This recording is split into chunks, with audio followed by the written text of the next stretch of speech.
감사합니다. 아, 오늘은 우리 결혼에 대한 겁니다. 가정의 달에 오늘 너무너무 또 중요한 말씀이기 때문에 꼭 결혼을 준비하시는 분들이 아니시더라도 결혼 생활을 하시는 분, 그리고 후대를 키우실 모든 분들께서도 오늘 너무나 중요한 가장 본질적인 가정에 대한 언약이기 때문에 우리 많은 성도님들께서도 또 새로운 결혼관과 또 가정관이 정립되시는 시간 되시기를 축복드립니다. 오늘 결혼과 부부인데 성경이 결혼에 대해서 어떻게 얘기하고 있는가를 봐야겠는데, 가장 성경이 어떻게 얘기하고 있냐를 보면은, 성경이 어떻게 얘기하고 있을 때 가장 좋은 것은 처음으로 돌아가는 겁니다. 늘 언제 하나님은 처음에 어떻게 말씀하셨는가, 그게 하나님이 원래 주신 축복이기 때문이죠.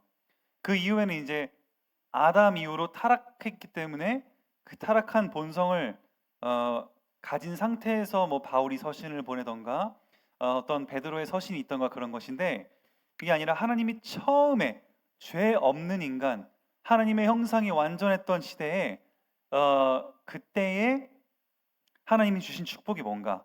그러면 창세기 1장이지요. 근데 우리 창세기 1장에 하나님이 인간을 창조하실 때 아담의 남자와 여자를 지으면서 가정을 주셨다는 사실이고, 그러기 때문에 사탄은 가장 먼저 가정을 깨뜨렸습니다.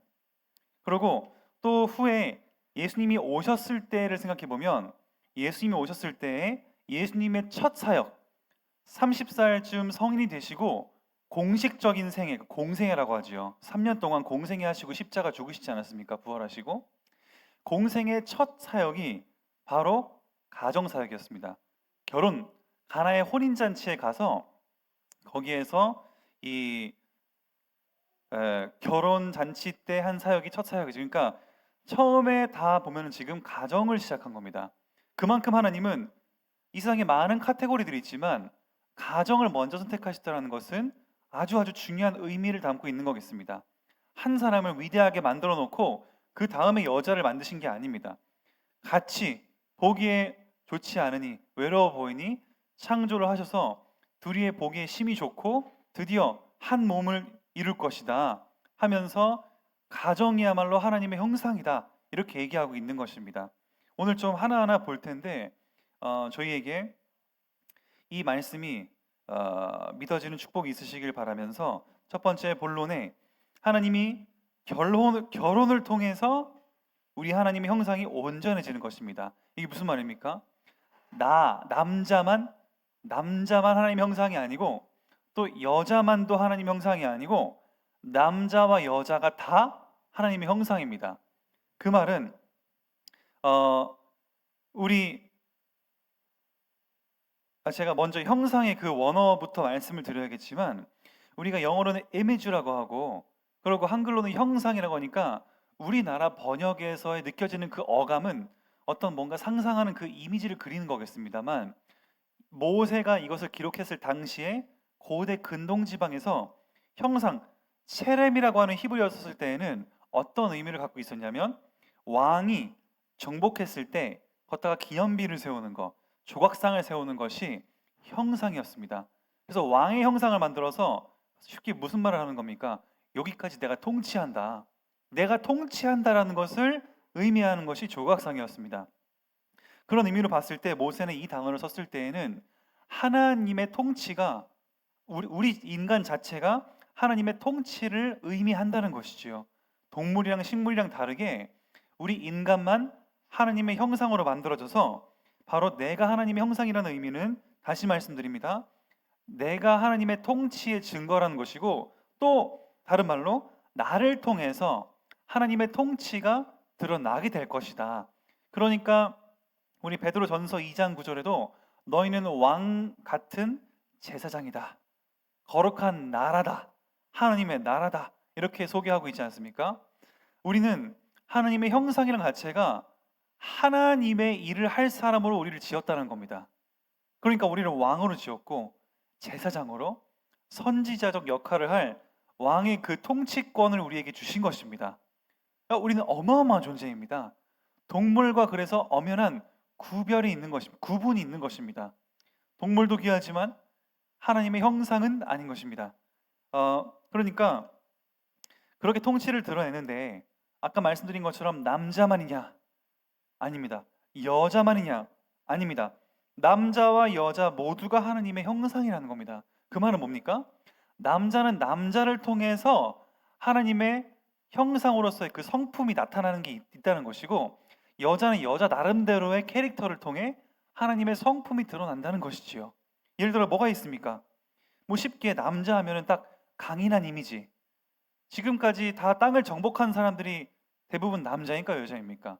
아무래도 힘이 세고, 지금이야 이제 기술 시대고 이 아주 이 기술과 정보의 시대이기 때문에 막 CCTV가 있으니까 지금은 법치 국가니까 얘기하지만, 예전에는 양육강식의 시대 아니었습니까?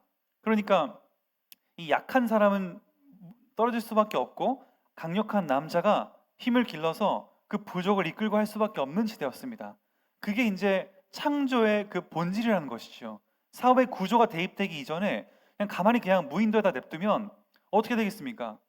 아무래도 남자가 뭘 먹을 것을 구하러 낚시를 해오던 동물 짐승을 잡든 그 힘을 가지고 하고, 여자는 그것을 가지고 이렇게 아주 세심한 손길로 가정을 좀 살피고 자녀를 더 키우는 데 집중하고 하는, 그냥 본질로 냅두면 그렇게 되지 않겠습니까?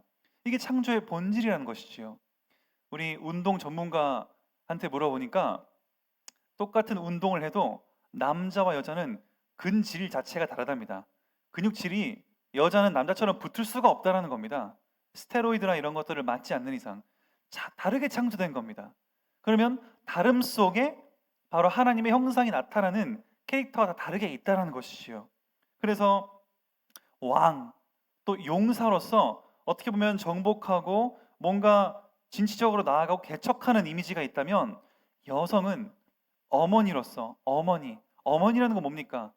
자녀를 낳는 그 생명의 축복, 이건 여자만 있는 겁니다. 아무리 내가 남자가 여자 되고 싶다고 해도 절대 우리 지금 현재까지의 기술로는 남자가 여자 트랜스젠더가 돼서 아이를 만들 수가 없습니다. 아무리 노력해도 안 된다는 것이지요. 이거는 창조의 질서이기 때문입니다.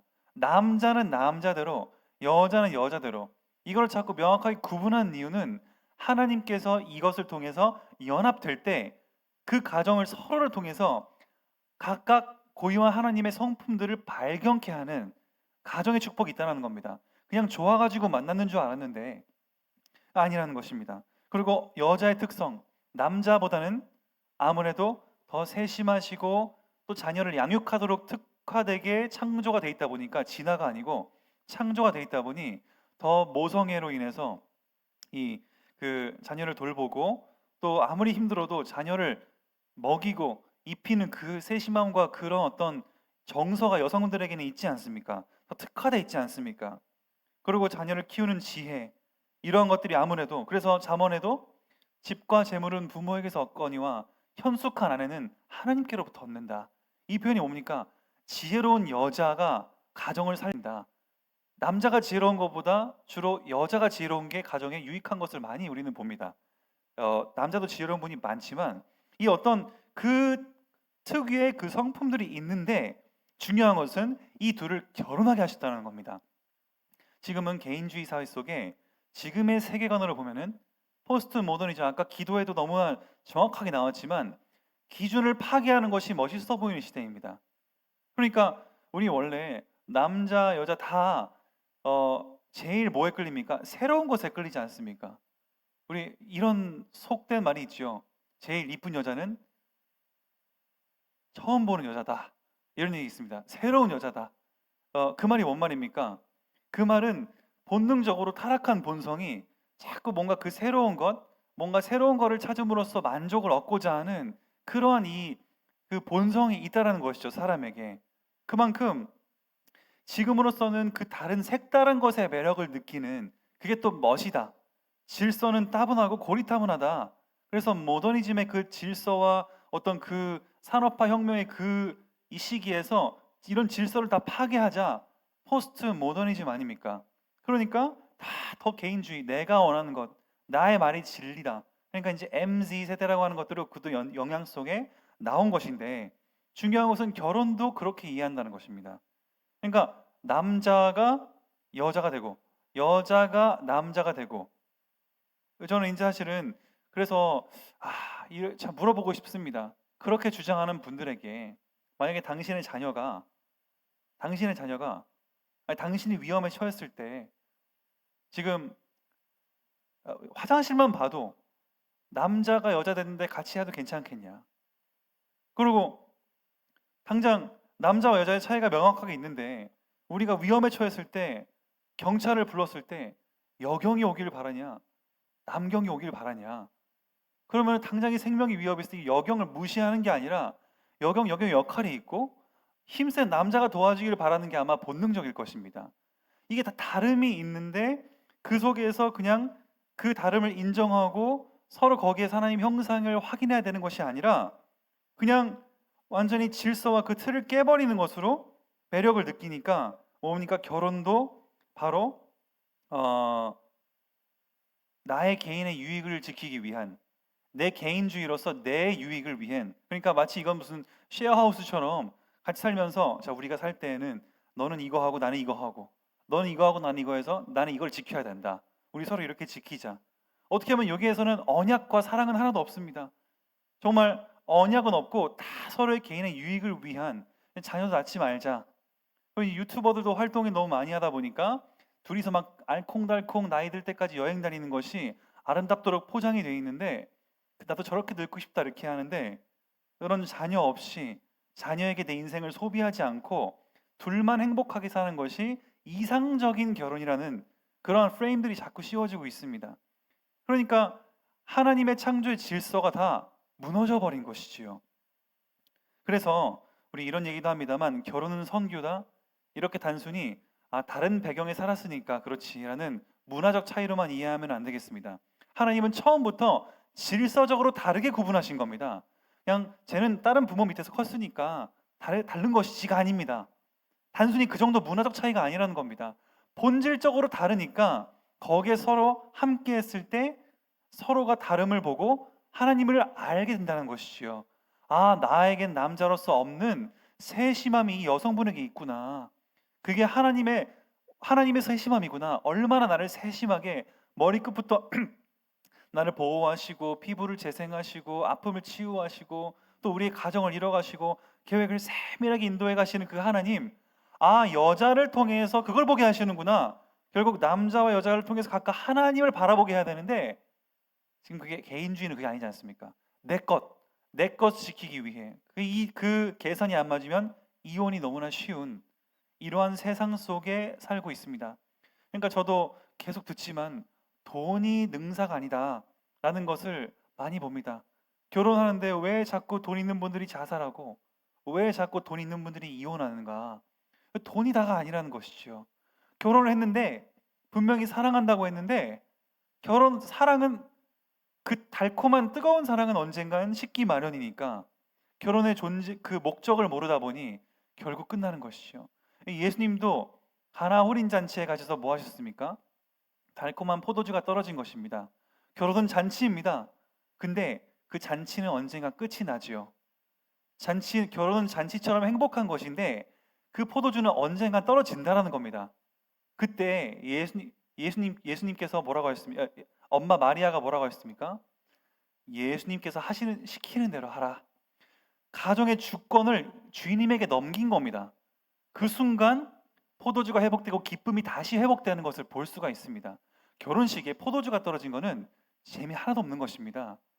달콤한 것이 다 없어졌다는 것은 잔뜩 마시고 즐기다가 준비 안 했어 오히려 주최자를 욕할 수도 있고 이게 가정의 행복이 다 재미가 없는 결혼식인데 주권을 주님에게 넘기는 순간 행복이 다시 시작된 것이죠.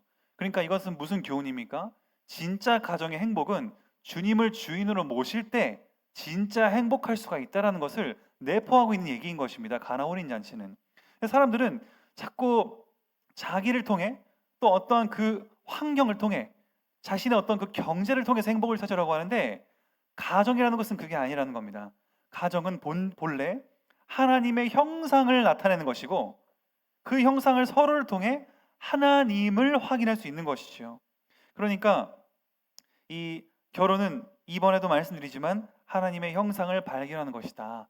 여기에서 이 개념을 모르다 보니 서로의 다름을 인정하고 하나님을 보지 않으니까 서로의 다름이 매력이었다가 나중에는 막 서로 이혼하게 되는 사유가 되는 것입니다. 그리고 상대방이 자꾸 흠을 보게 되고 이것이 장점을 통해 하나님의 형상과 그 성품들을 느끼는 것이 아니라 야, 어떻게 저게 저렇게 안 바뀔 수 있냐 하면서 장점보다는 자꾸 서로에 대해서 이게 유익으로 하나님 집중이 안 되니까 자신의 유익으로 계산하다 보니까 장점은 다 안 보이고 단점만 자꾸 보이다 보니까 그게 너무 커져서 이혼을 하게 되는 거 아니겠습니까? 진짜 사랑하면 우리 사랑하시면 아시지 않습니까? 콩깍지라는 표현을 쓰는 것이 우리가 단점도 용서할 수 있고 넘어가게 되는 것이 결혼의 그 사랑의 힘 아닙니까? 근데 그것이 언젠가는 식고 하나님을 잃어버리다 보니까 결국에는 단점만 보이고 사랑이 증오와 분노로 바뀌고 그러다 보니까 이혼하게 되는 안타까운 상황들을 볼 수가 있습니다. 예수님도 바리새인들이 마태복음 19장 3절부터 이렇게 시험합니다. 언제 여자가 어떤 일을 했을 때 여자를 버려도 됩니까? 시험합니다. 여자가 얼마나 안 좋은 일을 하면은 여자를 버려도 됩니까? 예수님 뭐라고 하십니까? 창세기를 인용합니다. 다시 창세기를 인용하면서 남자와 여자가 하나님의 형상으로 창조됐기 때문에 그 둘은 하나님이 짝지어준 사람이므로 결코 인간이 뗄 수가 없다 이렇게 표현합니다. 그 말은 뭘 얘기하는 거냐면 지금 그 당시에 무너진 가정을 대변하고 있는 것이고 원래 하나님의 형상을 잃어버린 것을 지금 말씀해서 하는 예수님은 창세기에 그 형상을 다시 지금 인용하시는 장면을 보실 수가 있습니다. 저희가 지금 그 관점으로 보면은 우리가 바라보는 가정들은 과연 하나님의 형상을 잘 회복하고 있는가? 하나님의 창조의 본질대로 남자와 여자의 그 창조됨을 통해서 서로 사랑하는 것은 당연한데 하나님의 형상을 바라보고 하나님을 바라보는 결혼 생활인 것인가? 그렇다면 실수도 용납이 될 수 있겠습니다. 그러면서 이 여자에게는 이 남자에게는 이러한 장점들이 있지라는 것을 통해 하나님께 영광이 되는 것이지요. 여자 입장에서는 왜 자꾸 저렇게 돌아다니고 왜 자꾸 저렇게 실수를 하냐?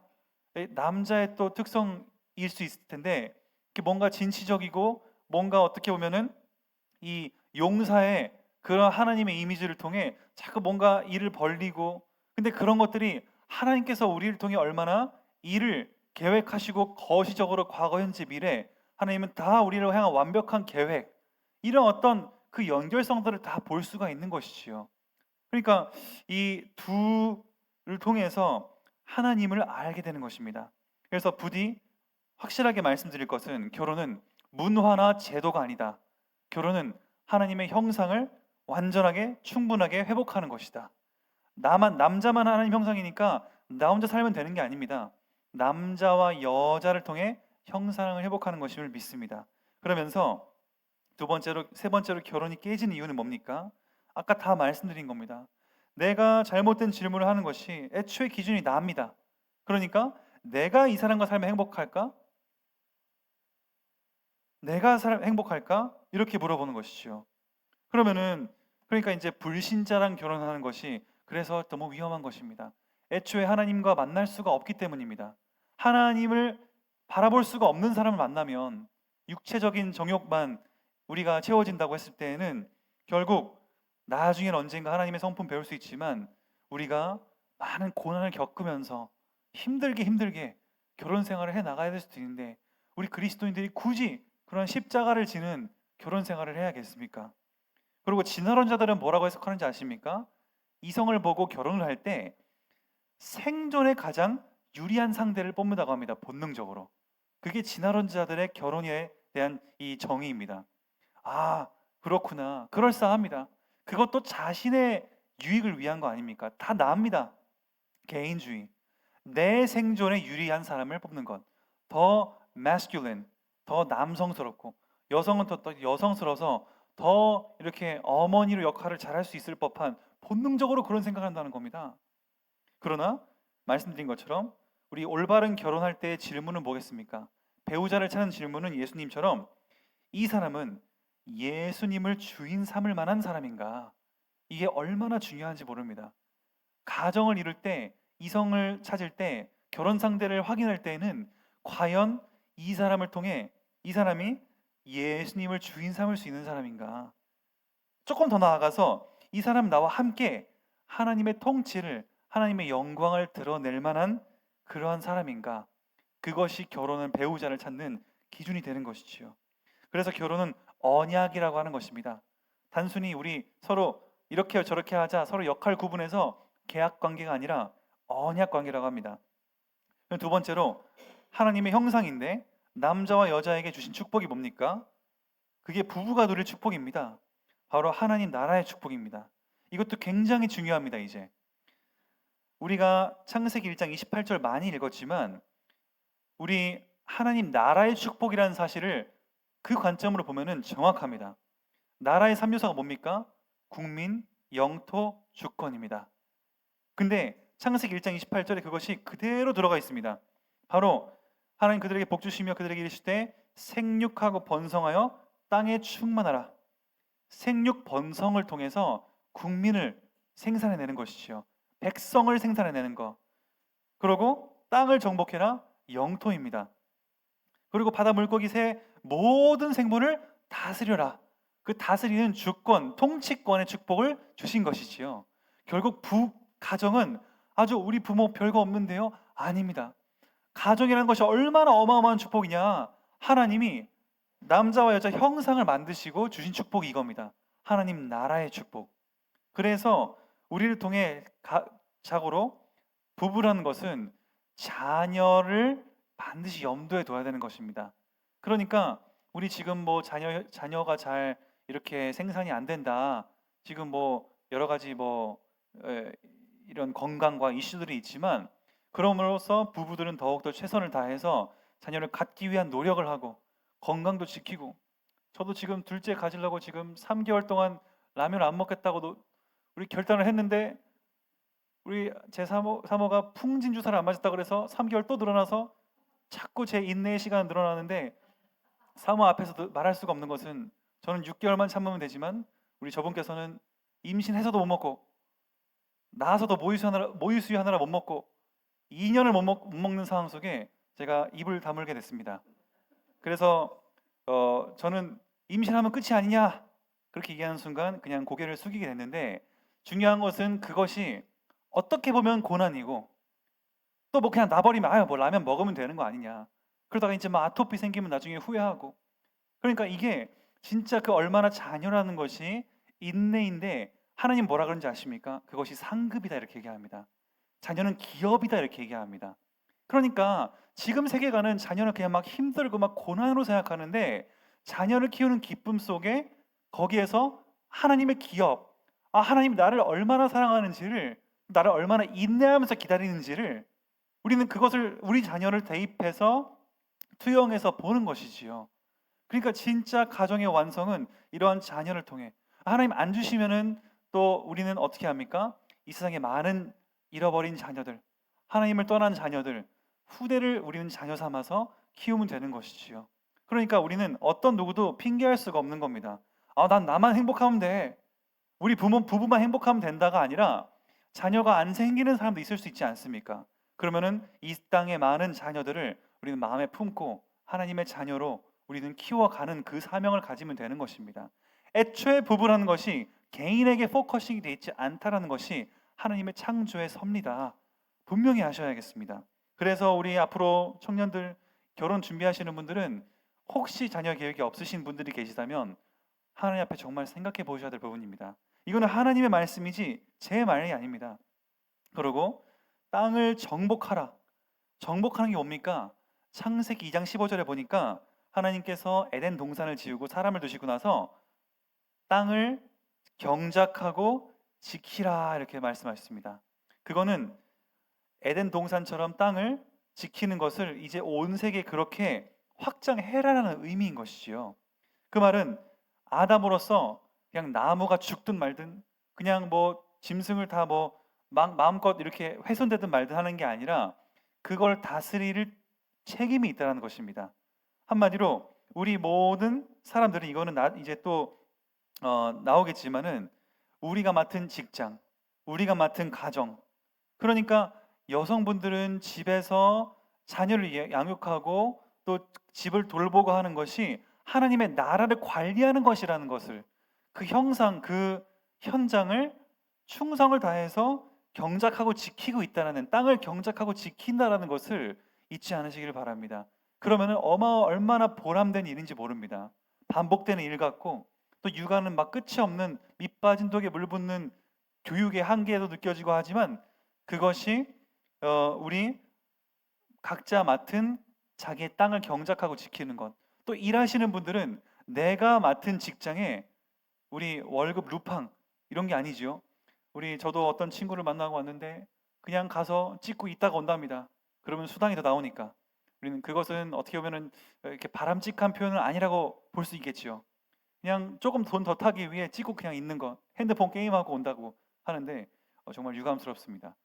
우리의 세금이 다 절로 가고 있구나, 이렇게 생각을 하게 되는데 그게 중요한 게 아니라 나에게 맡겨진 현장에 우리는 최선을 다하는 것이 이것도 하나님이 주신 것이다 라는 믿음 안에서 우리는 땅을 경작하고 다스리는 것이 바로 땅을 정복하는 길인 줄 믿습니다.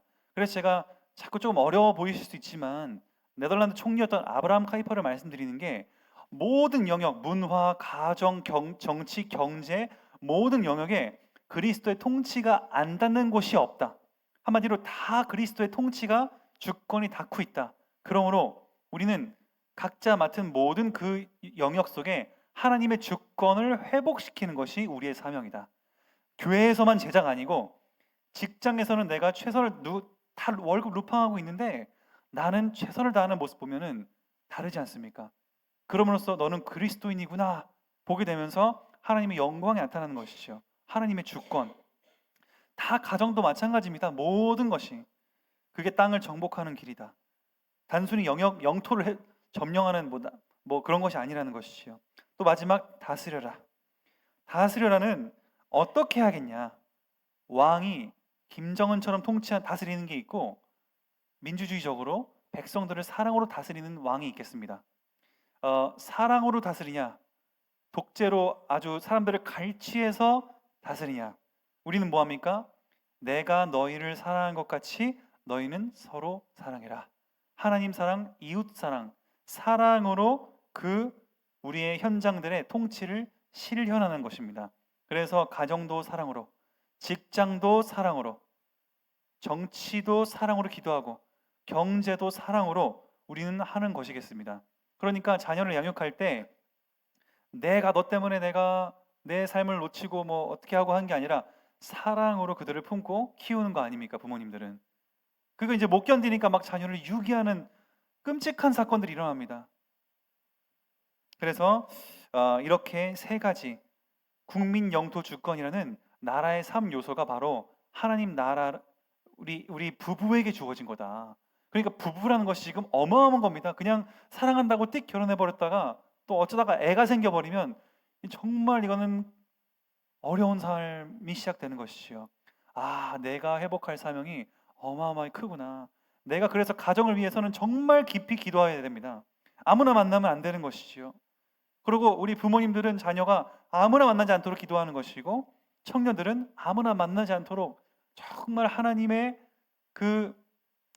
주인 삼을 사람인가, 더 나아가 이렇게 하나님 나라를 통치를 같이 실현할 만한 사람인가. 그러니까 저는 사실은 목사하고 하지만 또 저희의 삶도 여러 가지 너무나 부족하지만 참 언제 참 감사하고 행복함을 느끼냐면 우리가 이렇게 하나님 나라의 일들을 같이 해나간다. 어떤 이러한 교회를 향해 또 뭔가 어떤 우리 이 사역의 미래를 향해 대화가 된다. 어떤 대화가 된다라는 느낌이 들 때 얼마나 시원한지 모릅니다. 어떤 경우에는 정말 말하면 이게 알아듣는 건가 못 알아듣는 건가 이런 어떤 또 그런 관계들도 있는데, 근데 그게 아니라 정말 하나님의 영광을 위해 비록 우리가 부족하지만 이런 작은 일들을 하고 하나님의 나라를 섬긴다라는 그 마음에 진짜 참 그 행복을 많이 느끼게 되는 것 같습니다.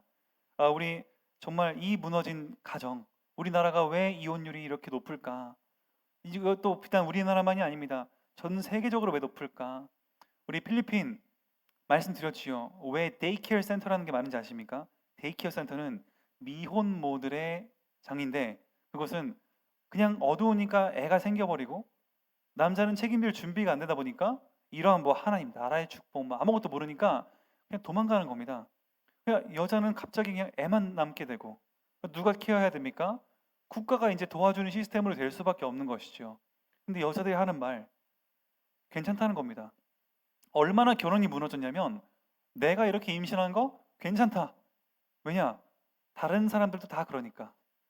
그 말을 들으면 막 뭔가 이 안에 그 찢어지는 듯한 그 말할 수 없는 고통들이 있습니다. 이거 어디서부터 이걸 손봐야 될지 모르겠는, 그냥 정신이 다 무너진 겁니다, 완전히. 내가 남편이 날 떠나가고 나는 임신한 상태로 이렇게 버려졌는데 괜찮다. 남들은 다 그러니까. 정말 이거는 현장을 보셔야 됩니다. 나중에 우리 한번 마닐라 갈 일이 있을지 모르지만 마닐라는 정말 끔찍합니다. 저는 이거를 얘기할 때마다 막 눈물이 나는데, 정말 신문지 한 장, 두 장 깔고 여자가 누워 있는데 임신이 배부르게 있습니다. 애가 있다는 거죠. 그리고 한 손에는 갓난 아기를 안고 있습니다. 그리고 옆에는 또 한 3살 돼 보이는 애가 삐쩍 말라가지고 누워 있습니다. 그렇게 뱃속까지 4명 있는데 여자는 눈이 이미 가가지고 담배 피고 있습니다. 그러니까 길거리에 그 우리 인도 그 보도블럭 인도에 그냥 신문지 깔고 앉아 있다니까요. 거기에는 막 오수가 흐르고 있고 쥐들 다니는데 여자는 그냥 누워가지고 그냥 눈이 마탱이 가서 그냥 담배 피고 있습니다. 근데 그런 현장이 한 5m 뒤에 또 그런 여자분들이 또 한번 몸 한번 팔고 그 돈으로 또 담배 피고, 이게 지금 너무 끔찍한 그런 상황들에 정말 가슴이 찢어지는 듯한 그 현장들에 입이 안 말이 안 나옵니다. 그런 현장을 보면은. 근데 그만큼 결혼이 무너졌구나. 하나님이 어떻게 인간을 창조했는지, 그래서 결혼을 보면은 하나님의 창조의 그 원래 형상을 보면 됩니다. 그러니까 우리는 사명을 가지는 것입니다. 결혼이라는 것은 정말 하나님의 나라의 통치를 이루는 것이고, 또 이미 결혼을 하시는 분들도 이렇게 우리가 이러한 사명을 가졌구나. 그렇게 우리는 가정에 이러한 하나님의 나라 이를 이루는 바로 가정들이겠구나. 그래서 우리 세 번째로 하나님 나라를 처음 이루는 단위가 바로 부부입니다. 어마어마한 축복이죠. 하나님 나라 하니까 국가적인 차원이 아닙니다. 부부에서부터 시작되는 겁니다. 그것이 확장돼서 자녀가 형성되고 또 자녀를 통해 현장에 확산되는 것, 그것이 가정으로부터 나오는 것. 그래서 우리 개혁주의 장로교는 가정교육을 그래서 중요하게 생각하는 겁니다. 교회에다가 애들 던져놓고 목사님 알아서 하세요가 아니라, 그래서 부모 역할이 너무너무 중요한 겁니다. 부모가 역할을 충분하게 해줘야 또 하나님 나라가 확산될 수가 있는 것입니다. 거기에 우리는 교회에 모이는 것이지요. 교회 교육보다 중요한 것이 부모 교육이다. 이것이 장로교 교육의 특징입니다. 우리 성도님들 장로교 안에 계시니까 이것을 한번 깊이 있게 생각해 보시기를 정말 축복드립니다. 마지막 결론입니다. 남자와 여주, 종합해 보면 남자와 여자 모두 한 명만이 아니고 모두가 하나님의 형상이다. 그런데 그 하나님의 형상에게 하나님 나라의 축복, 오늘 28절을 준 겁니다. 그냥 뭐 생육 번성 땅에 충만하라 그냥 늘 알던 게 아니라 이거는 하나님 나라의 축복이구나. 그래서 남녀는 결혼을 통해 지금의 무너진 세계관처럼 개인의 유익이 아닌 하나님의 나라를 이뤄갈 사명이다. 개인과 가정은 하나님의 나라를 통해 전 세계에 하나님의 영광을 드러내는 것이다. 이러한 아름다운 우리 부부, 또 예비 부부의 축복을 우리 누리시는 모든 온사랑교회 성도님 되시기를 예수 그리스도 이름으로 축복드립니다. 하나님 아버지 감사합니다. 하나님, 우리가 하나님의 처음 우리를 창조하셨을 때 주신 축복을 돌아보면서 우리가 얼마나 지금 하나님의 축복을 잃어버린 결혼 생활들에 있는지 보게 하심에 너무나 감사합니다. 우리 나라를 불쌍히 여겨주시고 우리의 결혼 생활들을 불쌍히 여겨주셔서 하나님의 이 창조의 그 형상을 참되게 회복할 수 있는 결혼 생활 되도록 축복해 주시옵소서. 그러도록 먼저 우리 교회가 본이 되게 하시고 우리 교회 안에 있는 가정들이 본이 되게 하셔서 무너진 가정에게 위로와 희망을 줄 수 있는 우리 가정들 되게 축복해 주시옵소서. 예수 그리스도 이름으로 감사하며 기도드립니다. 아멘.